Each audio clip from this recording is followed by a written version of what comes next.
শুধু পুলিশ কেন, র্যাব সেনাবাহিনীর আন্দোলন বন্ধ করে শিক্ষকদের প্রতি আমাদের আহ্বান, আপনাদের দাবি আদায় না হওয়া পর্যন্ত আপনারা রাজপথে অবস্থান করবেন। প্রশাসনকে বলতে চাই, এখনো সময় আছে, ব্যারিকেড তুলে দিন। অবস্থান আমরা যদি নেই, সচিবালয়ের সামনে অবস্থান আজকের মধ্যেই যদি শিক্ষকদের দাবি পূরণ করা না হয়, তাহলে শিক্ষা প্রতিষ্ঠার পদত্যাগের দাবি।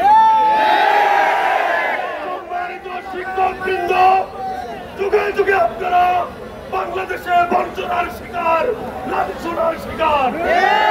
সম্মানিত শিক্ষকবৃন্দ, আপনারা রাষ্ট্রীয় জুলুমের শিকার। রাষ্ট্র আপনাদের উপর জুলুম করছে। 5 আগস্টে যে জুলুমের কবর রচনা করা হয়েছে, সে জুলুম আর ফিরাস দেখিব না। শিক্ষকরা শুধু একা নয়, ঢাকা বিশ্ববিদ্যালয় থেকে ইতিমধ্যে একটি বিশাল মিছিল এসেছে। আমরা সবসময় শিক্ষকদের সাথে আছি।